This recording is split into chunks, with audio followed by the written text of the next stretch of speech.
बिस्मिल्लाहिर्रहमानिर्रहीम। दिरिलिस Ertugrul series में Ertugrul गाजी का किरदार बहुत ही वायरल हुआ है और इस सीरीज़ के ख़त्म होने के बाद कुरुलुस उस्मान शुरू हुआ, जिसमें अर्तुगरुल गाजी कोन्या गए हुए हैं और कुरुलुस उस्मान की पहली सीज़न में अर्तुगरुल गाजी का किरदार नहीं दिखाया गया है। मगर दूसरी सीज़न में इस बात पर बहुत से बयानात ज़ाहिर हुए कि दूसरी सीज़न में अर्तुगरुल गाजी वापसी करेगा या फिर नहीं।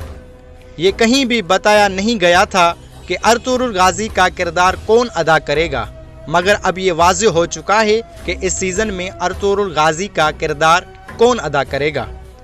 मुअज़्ज़िज़ नाज़रीन, वीडियो शुरू करने से पहले अगर आपने हमारे चैनल इन्फो फैक्ट्स को अभी तक सब्सक्राइब नहीं किया तो अभी सब्सक्राइब करें और साथ ही बेल आइकन को क्लिक करें ताकि आने वाले वक्त में हमारी ऐसी दिलचस्प वीडियोस आप तक बाआसानी पहुंच सकें।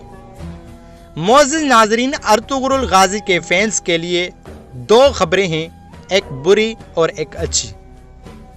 पहले हम अच्छी खबर बताते हैं कि कुरुलुस उस्मान में अर्तुगरुल गाजी क्या वाकई आएंगे या नहीं। तो दोस्तों, अच्छी खबर यह है कि एक तुर्किश वेबसाइट के मुताबिक कुरुलुस उस्मान में अर्तुगरुल गाजी का किरदार ज़रूर दिखाया जाएगा। इस पर मुत्तफ़िका तौर पर बातचीत हो चुकी है। और बुरी खबर यह है कि कुरुलुस उस्मान सीज़न 2 में अर्तुगरुल गाजी का किरदार एंजिन अल्तान नहीं करेंगे। एंजिन अल्तान की बजाय उन्हीं के जैसे दिखने वाले शख्स को कुरुलुस उस्मान में बुलाया गया है। अर्तुगरुल गाजी का किरदार अदा करने वाले का नाम एडिज़हुन है, जो तुर्की में बहुत से फिल्मों में काम कर चुके हैं और एक अच्छे अदाकार भी रह चुके हैं। एडिज़हुन की पैदाइश 22 नवंबर 1940 में इस्तांबुल में हुई थी। मुअज़्ज़िज़ नाज़रीन, एडिज़हुन बिल्कुल एंजिन अल्तान की तरह ही दिखते हैं, मगर ये बात भी काबिल ज़िक्र है कि एंजिन अल्तान की अदाकारी और एडिज़हुन की अदाकारी में लाजमी फ़र्क ज़रूर होगा।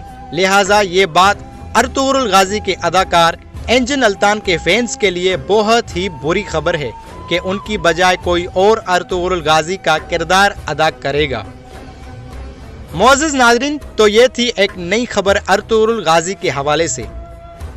अगर आप ऐसी वीडियोस मज़ीद देखना चाहते हैं तो हमारे चैनल को सब्सक्राइब ज़रूर करें और कमेंट सेक्शन में अपनी राय से आगाह ज़रूर करें। शुक्रिया।